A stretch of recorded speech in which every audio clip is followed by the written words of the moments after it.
What really happened when Martha Stewart went to prison? The untold truth behind bars. There are stories about downfall, and then there are stories that redefine what downfall really means.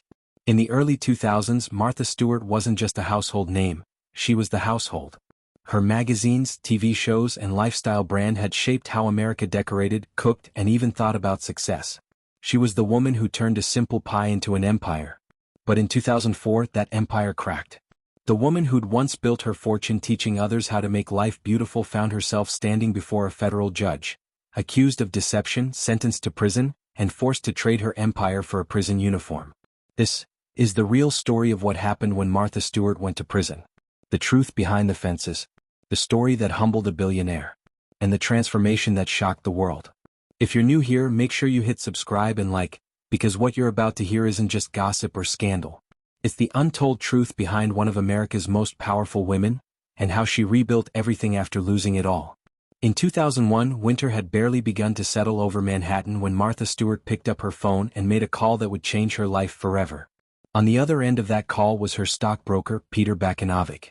The subject, a company called Untold Systems.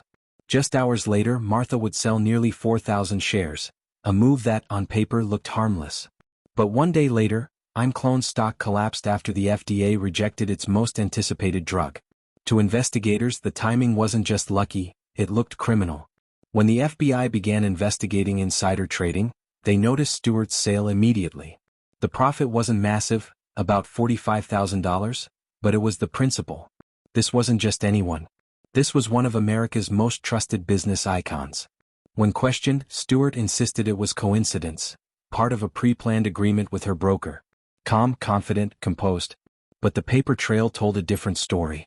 The government suspected she'd been tipped off by Bakanovic, who'd learned of the sell-off from another client, Untold's CEO. And so, in June 2003, the unthinkable happened. Martha Stewart, the face of luxury, taste, and perfection, was indicted on charges of conspiracy, obstruction of justice, and making false statements to federal investigators. The news exploded like a bomb across the media. Tabloids feasted on it. Late-night shows mocked her. The image of the woman who'd built a billion-dollar brand around honesty and precision was now the punchline of every joke. Her trial began in early 2004. Each day, cameras captured her walking up the courthouse steps, immaculate as ever, tailored coats, pearls, unshaken posture. To the world, she looked unbothered. Inside, she was terrified. In March, the jury reached its decision. Guilty on all counts. The courtroom fell silent. Martha's lips pressed into a faint, almost defiant smile, but her eyes told a different story. A few months later, she stood in front of a federal judge to hear her sentence. 5 months in prison, followed by 5 months of home confinement and 2 years of probation. Her empire's stock value plummeted by millions. She resigned from the board of her own company. And yet, she told reporters she would face this small personal matter with grace. Grace, in a prison jumpsuit. In October 2004, Martha Stewart, at 63 years old, reported to Alderson Federal Prison Camp in West Virginia. The press called it Camp Cupcake, mocking the idea that a celebrity like her would serve real time. But those who'd been inside knew the truth. There were no cupcakes, no luxury, no favors. The prison sat in the quiet Appalachian Hills, surrounded by fences and watchtowers. Inside, life was stripped down to the basics: shared dorms, scheduled meals, and rules that applied to everyone. From the moment she stepped in, Martha Stewart wasn't a CO anymore. She was inmate number 55170-054. No special treatment. No cameras. No private room. Her new home was a narrow bunk space shared with 3 women, her belongings stored in a single metal locker. The daily schedule began at 5 a.m. wake-up call. Roll call. Chores. The same routine for everyone, including Martha Stewart. Inmates were assigned jobs: kitchen duty, laundry, maintenance. Martha was tasked with cleaning, sweeping floors, wiping tables, and scrubbing bathrooms. It was the complete opposite of everything she'd built her life around. But she adapted. Quickly. She didn't complain, didn't ask for favors. In a place where reputation meant survival, she earned respect not by power, but by humility. Inmates soon discovered that Martha wasn't just another prisoner. She had something to offer: knowledge, skills, discipline. She began teaching her fellow inmates how to cook simple meals using commissary items, how to crochet, how to fold paper flowers. She even helped redesign parts of the prison garden, introducing better planting methods. Inside the camp, she became a quiet source of inspiration, the woman who taught others how to make something beautiful, even when surrounded by concrete. Yet, behind that strength was loneliness. Nights were long. Sleep came slowly. The sound of keys, metal doors, and muffled voices never really stopped. She missed her dogs, her daughter, her freedom. She missed control, the one thing that had defined her entire career. But within those walls, something inside her changed. She learned to listen, to observe, to understand that the women around her, the ones she'd once been so far removed from, had stories, pain, and dignity of their own. Letters she later wrote described prison as horrifying, but also life-affirming. And in that contradiction lay the truth. Even in humiliation, she found a strange kind of clarity. By the time her release date approached, guards described her as model behavior. No violations, no attitude, no celebrity arrogance. The woman who had once graced red carpets had learned to sweep hallways without complaint. On a cold March morning in 2005, Martha Stewart walked out of Alderson prison. 5 months behind bars had changed her, not visibly but deeply. The question wasn't whether she'd survive the scandal. It was whether she could come back from it. Freedom tasted different now, not like success, but like air she hadn't realized she'd been holding her entire life. She returned to her 153-acre estate in Bedford, New York, where she would serve another 5 months of home confinement. An ankle monitor replaced the prison fence, but it didn't matter. She was home. For most people, that would have been the end. A billionaire humbled, career over, reputation destroyed. But Martha Stewart was not most people.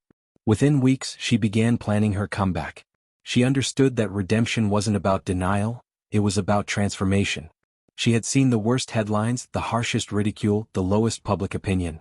But she also knew something the media didn't. America loves a comeback story.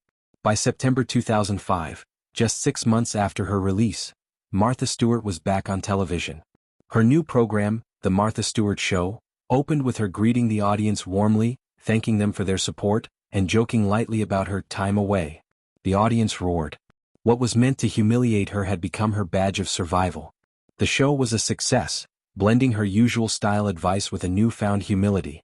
She wasn't the untouchable perfectionist anymore. She was human, relatable, even vulnerable. But behind that polished camera smile was a woman who'd seen things few could imagine. In private interviews, she spoke candidly about the women she'd met inside Alderson. Some were young mothers serving time for small mistakes. Others were first-time offenders whose lives had spiraled out of control. Martha didn't just talk about her own suffering, she spoke about theirs. About how the system treated them. About how incarceration stripped people of dignity long before it reformed them. She had gone to prison for lying about a trade. But she came out understanding something bigger: the fragility of privilege, the value of empathy, and the strength in humility. As years passed, Martha Stewart rebuilt everything that had been torn down. Her company recovered, her products returned to shelves, and her influence spread across new media. By the 2010s, she wasn't just back, she was thriving. She launched new business ventures, appeared in countless interviews, and even formed an unlikely friendship with rapper Snoop Dogg, co-hosting Martha and Snoop's potluck dinner party. The irony wasn't lost on anyone: the queen of decor and the king of weed, side by side on national television. It was fun, unpredictable, and proof that she could laugh at herself. But underneath the humor, one truth remained: prison had changed her forever. In later interviews, she admitted that she still had nightmares about Alderson. The routine, the loss of privacy, the endless surveillance. But she also said it made her more patient, more aware, more grateful. When asked what she'd learned, she said simply, "No one is above mistakes. You learn what truly matters when everything else is taken away." That's what makes her story different from so many celebrity scandals. It wasn't about greed. It wasn't about corruption. It was about pride, and the cost of it. The woman who once defined control was forced to surrender it, and in doing so she became more than a brand. She became a survivor. 2 decades later, Martha Stewart remains one of America's most recognizable business icons. Her empire is worth hundreds of millions once again. But behind every recipe, every magazine cover, every smile on television, there's a shadow of Alderson. The world remembers her as the woman who went to prison. But the truth is far more complex. She didn't lose her empire there, she rediscovered herself. So now that you know the truth, what do you think? Was Martha Stewart's sentence justified? Or was she made an example of, punished for being powerful, successful, and female in a system eager to bring down its icons? Let's talk about it. Drop your thoughts in the comments. I read every one. And if this story made you think differently about fame, failure, or redemption, hit that like button, subscribe for more true stories like this, and share this video with someone who believes success makes you untouchable. Because as Martha Stewart proved, even the mightiest can fall. But sometimes falling is how you learn to rise again.